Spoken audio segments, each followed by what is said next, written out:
Hi అండి. 'War 2' trailer అయితే బయటకొచ్చిందండి. మనం ఇంతకుముందు టీజర్ చూసాం. ఇప్పుడైతే ట్రైలర్ అయితే వచ్చింది. నాకైతే ఎక్స్ట్రార్డినరీగా అనిపించిందండి. వార్ సీన్స్ గాని, మీరు చూసుకుంటే ఆ ఫైట్ సీన్స్ గాని, డైలాగ్స్ కూడా కొన్ని బాగున్నాయి. మీరు చూసుకుంటే ఓవరాల్‌గా ఎన్టీఆర్‌ని విలన్‌గా చూపించట్లేదు. అది మెయిన్ విషయం. ఎందుకంటే మనం ఎన్టీఆర్‌ని విలన్‌గా చూడదలుచుకోవట్లేదు. అందులోను ఒక హిందీ సినిమాకెళ్ళి ఇక్కడ చేశాడు అతనే. ఏది 'జై లవ కుశలో' చేశాడు. రావణ్ క్యారెక్టర్ అతనే చేశాడు. అక్కడ కొంచెం విలనిజం చేసే ప్రయత్నం చేసి కానీ లాస్ట్‌కొచ్చేసరికి మళ్ళీ హీరోయిజం తోటే మిగులుస్తది. కానీ ఇక్కడ చూస్తే ఫస్ట్ నుంచి కూడా ఈ 'వార్‌లో' 2లో ఎన్టీఆర్ విలన్‌గా చేస్తున్నాడనేది ఎక్కువ ప్రచారం జరిగింది. మరి ఎన్టీఆర్ ఎలా కనిపిస్తాడు? ఏంటి? ఎలా చూపిస్తారు? ఈ హిందీ వాళ్ళనుకుంటే సినిమా అయితే కలిసి ఇద్దరు హీరోలుంటారు. ఖచ్చితంగా ఇది క్లియర్‌గా అర్థమవుతుంది. ఒక రకంగా చెప్పాలంటే విలన్ క్యారెక్టర్ 'హృతిక్ రోషన్' చేస్తున్నట్టే క్లియర్‌గా అర్థమవుతుంది. అంటే విలన్‌గా మారతాడనిపిస్తుంది క్లియర్‌గా. ఎందుకంటే అతను చెప్తున్నాడు నన్ను ప్రేమించిన వాళ్ళు కావచ్చు, లేకుంటే నాతోటి ఉన్నవాళ్ళు కావచ్చు, వాళ్ళందరిని వదిలేసి అజ్ఞాతంలోకెళ్ళిపోతున్నాడు. అక్కడికెళ్ళి పేరు కోసం గాకుండా లేకుంటే ఆహ్, అంటే తెలియని త్యాగాలు ఎన్నో చేస్తాననైతే చెప్పుకొచ్చారనైతే అక్కడ క్లియర్‌గా ఆయన ఎమోషన్ అర్థమవుతుంది. అంటే దేశం కోసం నేను ఒక ఆహ్, చాలా త్యాగాలు జేసి చేస్తాననైతే ఒక మాట చెప్తా ఉన్నాడు. ఇటు పక్క చూసుకుంటే ఎన్టీఆర్ వచ్చేసి ఆహ్, ఇంతకుముందు ఎవరు చేయలేని సాహసం నేను చేస్తానని చెప్తున్నాడు. ఎవరు చేయలేని వాటిని నేను చేసి చూపిస్తానంటున్నాడు. అలానే ఒక ఆయుధంలాగా మారతా అని చెప్తున్నాడు. అదే ఇండియా కోసం ఒక ఆయుధంలాగా మారతా అంటున్నాడు. అక్కడ ఒక డైలాగ్ కూడా క్లియర్‌గా అర్థమవుతుంది.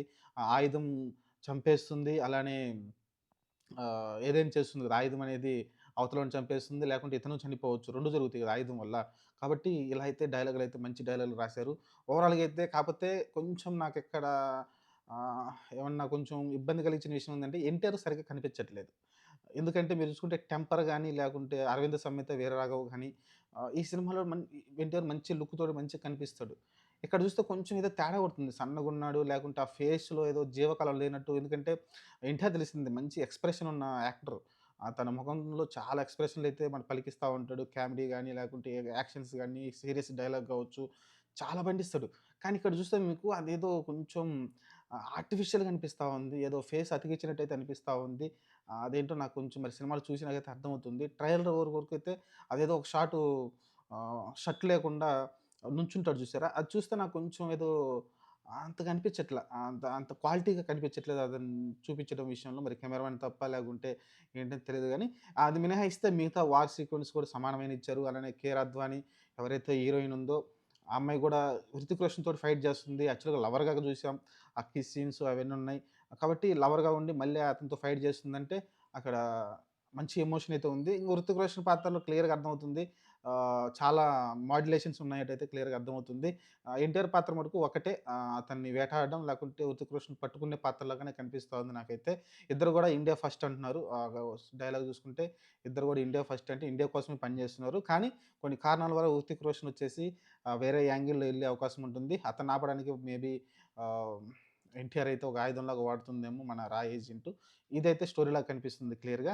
మరి చూద్దాం మరి యాక్షన్ సీన్ అంత బిగ్ స్క్రీన్ మీద చూడాలి. విజువల్స్ అయితే వేరే లెవెల్‌లో ఉన్నాయండి. మనం ఇది చూస్తాం కదా 'మిషన్ ఇంపాసిబుల్‌తో' అంత పోల్చనవసరం అవసరం లేదు గానీ, దాన్ని మ్యాచ్ చేసే విధంగా అయితే విజువల్స్ అయితే కొన్ని కొన్ని కనబడతా ఉన్నాయి సీన్స్, ఫైట్ సీన్స్‌లో. చూద్దాం మరి. ఎందుకంటే 'కూలీ' వస్తుంది, ఇది వస్తుంది. మరి ఫస్ట్ ప్రయారిటీ ఏంటనేది ఆ రోజు టికెట్లు అవైలబుల్ పెట్టి చూడాలి. ఆహ్, చూద్దాం మరి సినిమాలు 2 ఒకే రోజు రిలీజ్ అవుతున్నాయి. కనీసం ఒక వారం గ్యాప్‌తోని వచ్చుంటే బాగుండేది 2 సినిమాలు గూడా. రీసెంట్‌గా రాక ఒక సినిమా వచ్చింది 'హరహర వీరమల్లు.' ఆహ్, ఆ 2 సినిమాలు ఒకే రోజు వచ్చేస్తున్నాయి. చూద్దాం మరి ఏం జరుగుతుందో. మరి మీకెలా అనిపించింది ట్రైలర్ చూసినాక 'వార్ 2' మీరైతే కామెంట్ సెక్షన్‌లో కామెంట్ పెట్టండి.